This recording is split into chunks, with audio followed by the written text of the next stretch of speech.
لو بتدور على أرخص موبايل يشغل بابجي على 120 فريم فأنت في المكان الصح. الموبايل اللي هنتكلم عنه النهاردة بيقدم أقوى أداء في الألعاب وبأقل سعر، ودي حاجة مش بنشوفها كتير الفترة دي. الوحش اللي معانا النهاردة هو انفينكس جي تي 20 برو. الموبايل ده بيقدم مميزات قوية بفئة سعرية رخيصة جدا، لكن السؤال المهم ايه الحاجات اللي بيقدمها مش موجودة عند المنافسين، وايه هي العيوب اللي لسه انفينكس محلتهاش؟ ده اللي هنعرفه النهاردة. بس قبل ما نبدأ ما تنساش تدعم المحتوى بلايك وتشترك في القناة عشان يوصلك كل جديد. مش هطول عليك اكتر من كده، قول طول ويلا بينا نبدأ.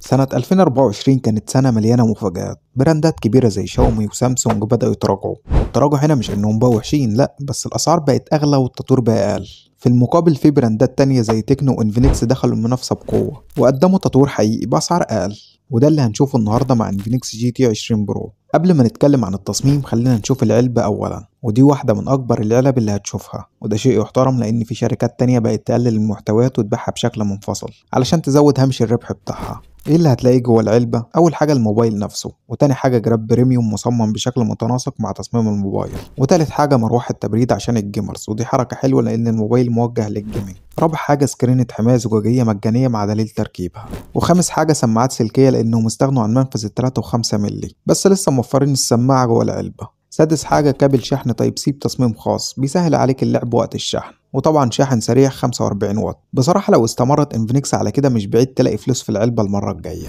التصميم فيه لمسة مستقبلية كأن الموبايل جاي من كوكب تاني. الظهر بلاستيك لامع، واكتر حاجة مميزة هنا ان التصميم جيمنج درجة اولى. الظهر فيه اضاءة RGB وشكل يخليك تحس انك ماسك جهاز احترافي مش مجرد موبايل. كمان فيه مغناطيس عشان تركب مروحة التبريد بسهولة. باختصار الموبايل جايب لك تجربة شكل واداء موبايلات الجيمنج بسعر اقتصادي. وحدة الكاميرات على الشمال بتصميم مستطيل وفيها 3 عدسات مع فلاش، والكاميرا الأساسية مكتوب عليها 108 ميجا بكسل، والإضاءة RGB اللي في الظهر تقدر تتحكم فيها بالكامل من الإعدادات وتخصصها على حسب مزاجك، سواء للمكالمات أو الإشعارات أو حتى تشغيل الأغاني. الشاشة مسطحة بحواف نحيفة جدا واستحواذها 91% من واجهة الموبايل. وزن التليفون 194 جرام، يعني مناسب لحجمه الكبير.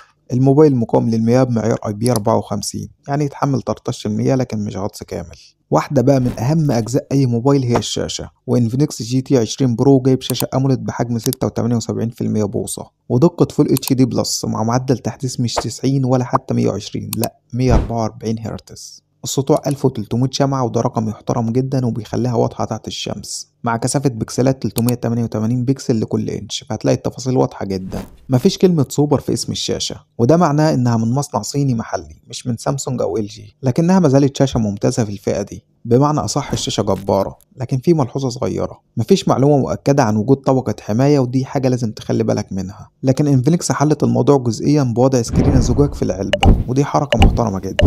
سلسلة الجي من انفينكس بتركز على الأداء أكتر، عاملة زي سلسلة البوكو كده من شاومي بالظبط. الموبايل هنا بيركز على الأداء بشكل كبير زي ما قلت لكم، وده لأنه بيستخدم معالج سفاح في الأداء، وهو الدايمنستي 8200 ألتيميت، واللي بيجي ب8 أنوية متقسمة كالتالي: نواة واحدة بسرعة 3.1 جيجا هرتز للأداء العالي، و3 أنوية بسرعة 3 جيجا هرتز للمهام الفائقة، و4 أنوية بقى باقيين بسرعة 2 جيجا هرتز للمهام اليومية، ومعالج رسومي مالي جي 610 MC6. والموبايل ممتاز بصراحة في الاستخدام العادي اليومي، فتح التطبيقات والألعاب التقيلة بأعلى دقة ممكنة، يعني مثلا بيشغل بابجي على أعلى إعدادات موجودة فيها وهي ال 120 فريم. كمان في ميزة إضافية هنا، إن مش بس في سنسور للجيروسكوب حقيقي، لا كمان الميزة دي بتكون أسرع وأكثر دقة، واللي مش عارف الميزة دي فهي مهمة جدا في الألعاب، وخصوصا الناس اللي بتعتمد إنها تميل الموبايل يمين أو شمال، زي الحركة بتاعة سباق السيارات اللي هي تجيب الموبايل يمين يمين شمال شمال وهكذا. بالإضافة إن التليفون بيدعم نظام تبريد سائل بحجم أكبر عشان يحافظ على درجة الحرارة وقت اللعب.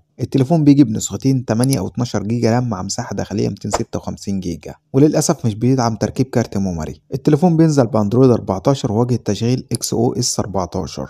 الواجهة مخففة بشكل رهيب جدا وسلس بشكل فظيع، ده طبعا غير سلاسة الشاشة ال 144 هرتز. أنا شايفك اتحمست وأنت عندك حق تتحمس، ده أنا اللي بسجل ومتحمس. الموبايل فعلا مبهر في فئته السعرية بالأداء الرهيب اللي بيقدمه. الموبايل ده خلاص كسر عقدة شاومي وبوكو اللي كانت دايما متصدرة للمشهد، فالأيام الجاية هنشوف شركة انفينكس في حاجات كتير، واحنا فعلا بدأنا نشوفها بتسيطر في مجالات كتير وبتثبت نفسها بشكل واضح، زي مثلا سلسلة الهوت 50 اللي نزلت اكتسحت الفئة الاقتصادية برضه. وكنت عملت لك مراجعة عن الهوت 50 للفور جي والهوت 50 برو بلس، هسيب لك رابط المراجعة بتاعتهم في الوصف. انا مش عارف انتوا واخدين بالكم من الكلام ده ولا لا، واللي بيخليني اقول النقطه دي لان كان في ناس كتير بتتكلم ان شركه انفينكس شركه لسه مش قويه ومش هتقدر تنافس سامسونج وباقي الشركات وواجهتها تقيله. وانا عن نفسي كنت بقول ان الواجهه مش احسن حاجه عشان الاعلانات وما خلافه، لكن من الواضح فعلا كلمه حق تتقال ان الشركه بتطور من نفسها بشكل ملحوظ وفعلا شغاله على نفسها، والشركات الصينيه كلها بدات تشتغل على نفسها وبقت بتنافس سامسونج وابل بشكل ملحوظ، وكمان بقوا يتفوقوا عليهم في بعض الحاجات. ولان الاداء ما يكملش ابدا من غير بطاريه قويه تدعم الاداء ده، الجي تي 20 برو بيجي ببطاريه كبيره 5000 ملي امبير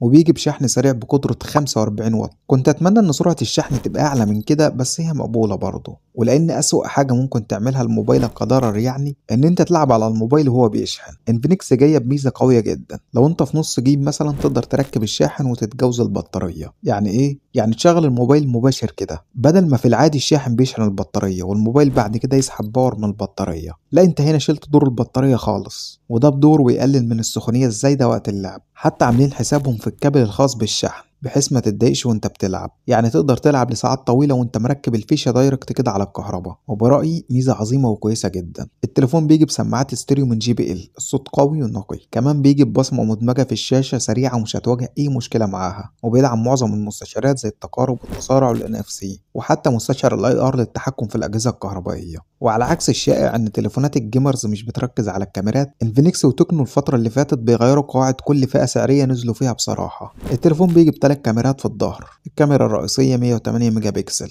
السنسور يعتبر اهم جزء في اي كاميرا واللي هو هنا من صناعه الشركه العملاقه سامسونج HM6. الكاميرتين الباقيين ملهمش لازمه، واحده مايكرو 2 ميجا بكسل والتانيه للعزل 2 ميجا بكسل برضه، والكاميرا الاماميه 32 ميجا بكسل. النتائج بتاعه الكاميرا هتكون كويسه جدا بالنسبه لتليفون فئه متوسطه مخصص للالعاب، والتليفون بيدعم تسجيل الفيديو بجوده ال 4K مع 60 اطار في الثانيه، والكاميرا الاماميه بتصور فيديو بجوده ال 2K مع 30 اطار في الثانيه. قبل ما اروح للعيوب والسعر، عيب قوي تبقى مكمل لحد دلوقتي من غير ما تحط لايك وتشترك في القناه. يلا اعمل لايك وتعالى نكمل. العيوب بقى، بص هم 4 عيوب، في 3 منهم مهمين وعيب مش مهم قوي. العيب اللي مش مهم قوي ان مفيش كاميرا الترا وايد، وبما ان ده موبايل موجه للالعاب فالعيب ده مش مهم. العيب اللي يزعل بقى انهم شالوا مدخل ال 3 و5 مللي بتاع السماعات، لانك كده مش هتعرف تركب السماعه وتلعب وتشحن في نفس الوقت. تالت عيب ان مفيش طبقه حمايه للشاشه من جوريلا جلاس حتى الجيل التالت مثلا. رابع عيب انه مش بيدعم تركيب كارت ميموري. سعر التليفون ده في السوق العالمي هو $300، في مصر بقى في مليون سعر ليه بسبب الضريبه اللي اتفرضت. بس ما تقلقش، انا خدت لفه حلوه وعرفت لك كل الاسعار. بص انت هتلاقي نوعين في السوق، نوع مدفوع الضريبه ونوع لا انت اللي هتدفعها. اللي متبرشم اللي مش مدفوع له الضريبه هتلاقيه من 16 ل 17 الف جنيه نسخه ال 12 جيجا رام، واللي مدفوع له الضريبه هتلاقي العلبه مفتوحه والتليفون متاكتف وسعره من 23 ل 25 الف جنيه نسخه ال 12 جيجا برضه، ومستعمل معاك من 10 ل 15 الف جنيه على حسب الحاله. وبس كده، اتمنى الفيديو يكون مفيد ومستني رايكم في التعليقات لو حد حابب يضيف حاجه او يناقشني في حاجه، ولو عندك سؤال حابب تساله ما تترددش، انا برد على كل الكومنتات. شكرا على المتابعه وسلام يا اخواتي.